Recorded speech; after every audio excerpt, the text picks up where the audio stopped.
Assalamualaikum warahmatullahi wabarakatuh. Kembali lagi atau bertemu lagi dengan saya Pak Firzan Maulana Firdaus di channel Lentera Firdaus. Baik kalian yang belum subscribe silahkan subscribe di bawah ini, dan juga jangan lupa klik loncengnya, serta jika kalian suka bisa klik like dan bisa di-share kepada orang-orang agar bisa mendapatkan manfaat pada video pada pembelajaran kali ini.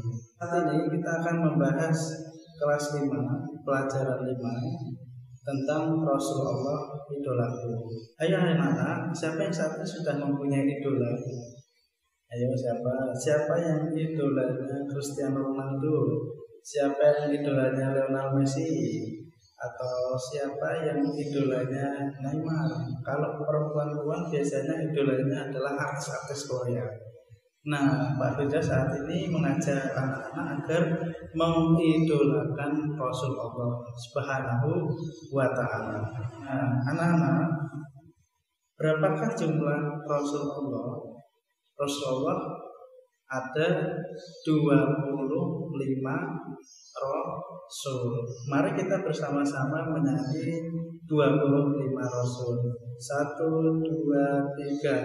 Adam, Idris, Nuh, Soleh, Ibrahim, Lut, Ismail, Isa, Yakub, Yusuf, Ayub, Su'aib, Musa, Harun, Zulkifli, Daud, Sulaiman, Ilyas, Yunus, Zakaria, Yahya, Isa, Muhammad. Itulah nama-nama Rasul. Itulah nama-nama Rasul. Itulah nyanyian 25 nama Rasul. Mengidolakan Rasulullah artinya yaitu mencintai Rasul. Siapa yang mencintai Rasul maka akan bersamanya di akhirat nanti, yaitu di surga nanti. Amin ya rabbal alamin. Salah satu rukun iman yaitu beriman kepada Rasul, bahwa kita mempercayai adanya Rasul dan mempercayai ajaran-ajaran yang dibawa oleh Rasul. Para Rasul itu berkewajiban menyampaikan risalah dan wahyu yang diterima dari Allah Subhanahu wa Ta'ala kepada umat manusia. Salah satu Rasul Allah Subhanahu wa Ta'ala adalah Nabi Muhammad Shallallahu Alaihi Wasallam. Beliau adalah teladan utama bagi umat manusia, yaitu teladan uswatun hasanah. Ada beberapa kisah pada materi hari ini atau pelajaran ini. Yang pertama adalah kisah Nabi Daud alaihissalam. Nabi Daud adalah salah seorang nabi dari Bani Israel, yaitu dari Sibit Yahuda, yang merupakan keturunan ke-13 dari Nabi Ibrahim alaihissalam. Nabi Daud itu hidup pada masa Raja Talut yang beriman dan Raja Jalut yang kafir. Suatu ketika itu ada peperangan antara Raja Talut dan Raja Jalut.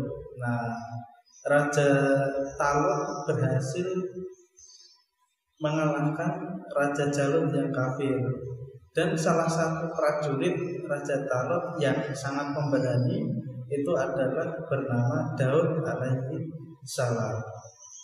Setelah Raja Talut wafat, Nabi Daud diangkat oleh Allah untuk menjadi raja, menggantikan Raja Talut. Kemudian Allah mengangkatnya menjadi Rasul dan memberikan karunia yang sangat agung berupa kitab Zabur. Adapun keistimewaan Nabi Daud adalah setiap pagi dan senja gunung-gunung bertasbih mengikuti tasbihnya Nabi Daud. Beliau juga memahami bahasa-bahasa burung. Nabi Daud juga merupakan seorang prajurit yang sangat cerdas sekali, di mana beliau berhasil membuat baju besi untuk melindungi prajurit dari musuh Allah. Nabi Daud juga merupakan seorang yang sangat bertakwa kepada Allah, terutama beliau sangat menyukai ibadah sholat malam atau ibadah di malam hari, dan juga berpuasa, yaitu puasa satu hari puasa, satu hari tidak puasa, yang biasa disebut dengan puasa Daud. Keistimewaan Nabi Daud lainnya adalah ia mempunyai suara yang sangat merdu. Apabila ia membaca kitab Zabur, maka gunung-gunung dan burung-burung ikut bertasbih bersama Nabi Daud alaihi salam. Yang kedua adalah kisah Nabi Sulaiman. Nabi Sulaiman adalah putra dari Nabi Daud alaihi salam.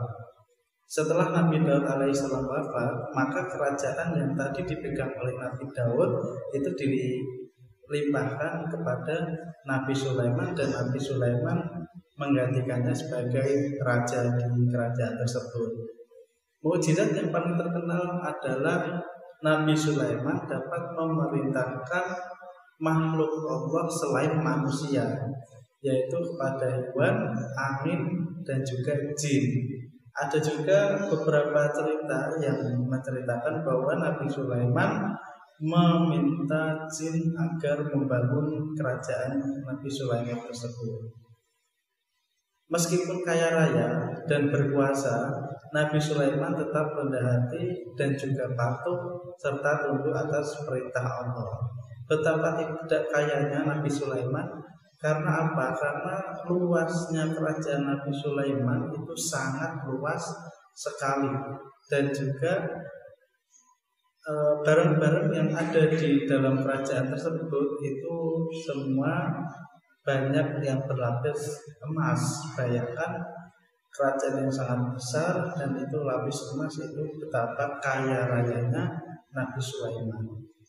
Nabi Sulaiman alaihi salam, doanya itu selalu dikabulkan oleh Allah, yaitu tidak ada seorang pun yang memiliki kerajaan besar dan kaya raya seperti kerajaannya. Maka doa itu sesungguhnya dikabulkan oleh Allah, bahwa satu-satunya kerajaan terbesar itu adalah kerajaan milik Nabi Sulaiman alaihi salam. Itu dari Nabi Sulaiman mempunyai kerajaan sampai besok hari kiamat, itu merupakan kerajaan yang terbesar. Karena sampai saat ini pun orang yang terkaya di dunia itu belum mampu mengalahkan kekayaannya Nabi Sulaiman alaihi salam. Untuk kisah yang ketiga adalah kisah dari Nabi Ilyas alaihi salam. Nabi Ilyas alaihi salam adalah keturunan keempat dari Nabi Harun alaihi salam. Ia diutus oleh Allah Subhanahu wa taala kepada kaumnya yang menyembah patung agar dapat menyembah Allah Subhanahu wa taala. Namun mereka tetap durhaka, menentang dan bahkan akan membunuh Nabi Ilyas. Maka Nabi Ilyas itu bersembunyi di dalam gua selama 10 tahun. Karena kedurhakaan orang-orang di zamannya Nabi Ilyas, maka Allah menurunkan musibah berupa kekeringan selama 3 tahun dan tidak ada air sama sekali. Karena saking lamanya 3 tahun itu, maka penduduk tersebut kesulitan makan, karena hewan dan tumbuhan di sana pun juga ikut mati. Nabi Ilyas berdoa agar musibah ini dihentikan oleh Allah. Maka Allah pun mengabulkan doa Nabi Ilyas. Suatu ketika, yaitu ketika kaum kafir sudah dimaafkan oleh Nabi Ilyas dan dimaafkan oleh Allah, tapi kaum kafir tadi tidak mau bertobat dan malah lebih parah dari sebelumnya. Ketika itu Nabi Ilyas memerintahkan kaumnya atau umatnya yang menyembah Allah Subhanahu wa taala untuk pergi dari daerah tersebut. Dan tidak lama kemudian musibah kembali menimpa, yaitu gempa bumi yang sangat dahsyat dan menghancurkan wilayah orang-orang kafir tersebut. Yang keempat adalah kisah Nabi Ilyasa. Nabi Ilyasa itu adalah keponakan Nabi Ilyas alaihi salam. Ia pernah bersembunyi bersama Nabi Ilyas di gunung untuk menghindari bala tentara Raja Balaba. Jadi ketika Nabi Ilyas itu bersembunyi dengan ponakannya yaitu Nabi Ilyasa. Setelah Nabi Ilyasa alaihissalam meninggal dunia, Nabi Ilyasa menggantikan dalam mengurusi kaumnya yang taat kepada Allah Subhanahu wa taala. Selama masa kepemimpinannya itu kaumnya hidup secara damai, rukun dan juga hidup bertakwa kepada Allah. Namun setelah Nabi Ilyasa wafat, kaum Bani Israel kembali kufur terhadap Allah Subhanahu wa taala. Pada akhirnya Allah juga melenyapkan kenikmatan dan kesenangan kaumnya sehingga jadilah mereka dilanda kesengsaraan. Kisah Nabi Muhammad Shallallahu Alaihi Wasallam. Nabi Muhammad Shallallahu Alaihi Wasallam adalah Nabi yang paling terakhir, Nabi di ke-25 dari Nabi dan Rasul, dan tidak ada Nabi sesudahnya. Lahir di kota Mekah Al-Mukarramah pada hari Senin tanggal 12 Rabiul Awal bertepatan dengan tahun Gajah atau tanggal 20 April 571 Masehi. Setelah Nabi Ilyas,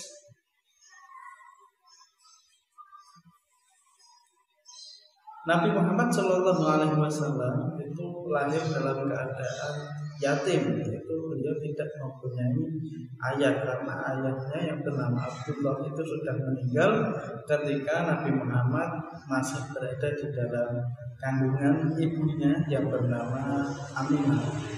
Nabi Muhammad Shallallahu Alaihi Wasallam ketika bayi itu diasuh oleh Halimah. Setelah usia kurang lebih 2 bulan, Halimah menyerahkan kembali Nabi Muhammad kepada ibundanya yang bernama Aminah. Di masa kanak-kanak, Nabi Muhammad kecil selalu diajak pamannya yang bernama Abu Thalib untuk mengembala kambing.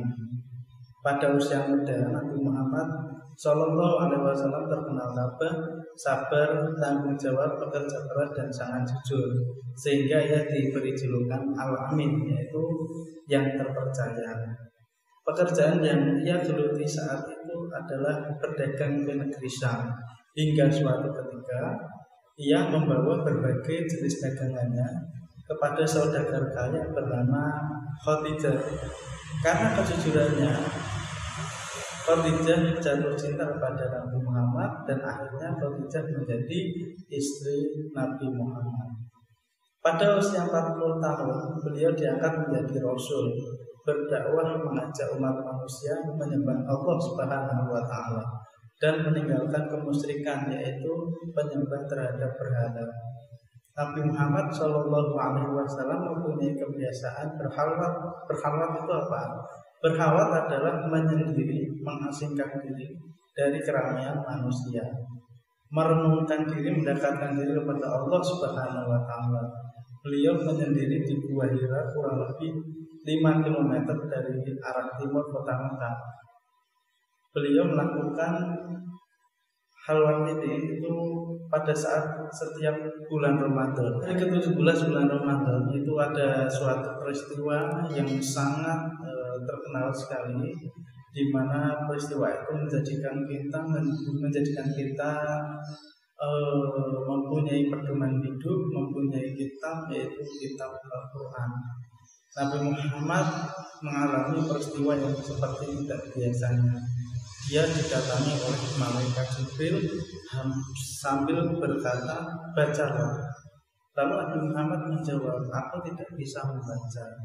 Malaikat itu langsung memeluk hingga Nabi Muhammad itu seperti merasa sesak dadanya karena merasa seperti kematian yang menghampiri beliau.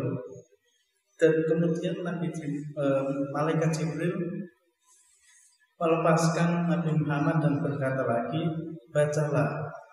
Lalu Nabi Muhammad menjawab, "Aku tidak bisa membaca." ia kembali memeluk Nabi Muhammad sampai merasa seperti orang meninggal. Kemudian melepaskan sambil berkata, "Iqra bismi rabbikal ladzi khalaq, khalaqal insana min 'alaq. Iqra wa rabbukal akram, alladzi 'allama bil qalam, 'allamal insana ma lam ya'lam." Quran surat Al-Alaq ayat 1 sampai 5 merupakan wahyu pertama yang diturunkan oleh Allah Subhanahu wa taala kepada Nabi Muhammad SAW melalui malaikat Jibril. Pada saat itu Nabi Muhammad sedang berkhawat di Gua Hiro, tepatnya pada 17 Ramadan. Maka pada saat ini ketika tanggal 17 Ramadan itu biasanya diadakan dengan nuzulul Quran, yaitu peringatan di mana hari turunnya atau diberikan wahyu pertama Nabi Muhammad dan oleh Allah Subhanahu wa taala. Nah, anak-anak, setelah kalian mendengarkan sedikit cerita tentang idola Rasul adalah idolaku, di sini ada 9 soal. Mari anak-anak menjawab dan dikumpulkan kepada gurunya masing-masing. Jika tidak bisa atau ada pertanyaan, mungkin bisa di kolom komentar ya, atau bisa menanyakan kepada guru agamanya masing-masing. Terima kasih. Sekian penjelasan dari Pak Hingga. Semoga bermanfaat dan bisa memahamkan kalian tentang pelajaran ini yang berjudul Rasul Allah adalah idolaku. Sekian. Yang belum subscribe silahkan subscribe terlebih dahulu, dan like serta share, dan loncengnya jangan lupa dibunyikan. Bila ada tutur kata yang salah dari Pak Firza mohon maaf sebesar-besarnya. Wabillahi taufiq wal hidayah. Wassalamualaikum warahmatullahi wabarakatuh.